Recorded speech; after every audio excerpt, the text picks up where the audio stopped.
Mass of the NaOH solution 50% W/W required to neutralize 2 liter of 1 m H2SO4 solution। तो मुझे H2SO4 solution जिसकी molarity given है, कितनी है मोलारिटी 1 m और वॉल्यूम है 2 लीटर, इसको न्यूट्रलाइज करना है किससे? NaOH सॉल्यूशन से। उसका वेट बताओ। एक कंडीशन और है, NaOH 50% W/W है, मतलब पूरा सॉल्यूशन अगर 100 ग्राम है ना तो NaOH उसमें 50 ग्राम ही है। ठीक है, तो हम कहेंगे ओके, इक्वेशन बैलेंस कर लेते हैं। देखो NaOH को न्यूट्रल करना है H2SO4 से, आंसर हो जाएगा NaOH ट्वाइस कर दो बैलेंस इक्वेशन के लिए, आंसर हो जाएगा Na2SO4 plus 2 molecules of water. ठीक है, अब देखो बैलेंस इक्वेशन क्या कह रही है, अगर यहाँ 2 मोल है तो यहाँ 1 मोल है। अब देखो मोलारिटी होता है बच्चे मोल अपॉन वॉल्यूम। मोलारिटी क्या होता है? Mole upon volume. अब डेटा तो ये कह रहा है कि अगर आप ये 2 मोल ला रहे हो तो H2SO4 1 मोल, H2SO4 के 1 मोल को न्यूट्रल करने के लिए यहाँ डबल चाहिए।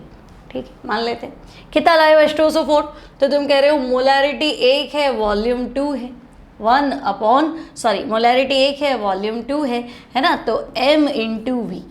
अगर वॉल्यूम लीटर में है तो तुम सीधा यहाँ क्या लिया है? मोल लिया है, तो m इंटू वी यानी कि 1 इंटू 2, ये मैं 2 मोल लाई।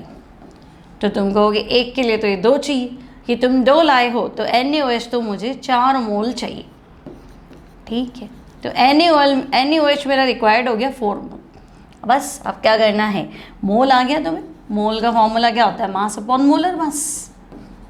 क्या भाई, मोल का फॉर्मूला क्या होता है? गिवन मास ग्राम्स में अपॉन मोलर मास।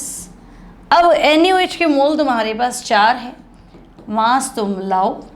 NaOH का मोलर मास, Na का 23, ऑक्सीजन का 16, हाइड्रोजन का 1, NaOH का मोलर मास 40। तो मैं कहूँगी 160 ग्राम चाहिए। ठीक है, और 160 ग्राम देखते ही तुम आंसर टिक कर दोगी, तो गलती तो करोगी, पहला ऑप्शन है ना, गलती क्यों करो? 160 आ गया, 160 आ गया, इसको कौन यूज़ करेगा? 50% W/W।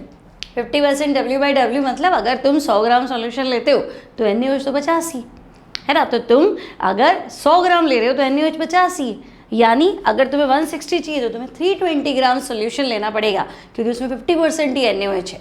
तो 320 लेंगी तब उसमें 160 ग्राम क्या होगा? NaOH। तो answer will be 320 gram. Video अच्छा लगे तो प्लीज़ लाइक कीजिए और शेयर कीजिए।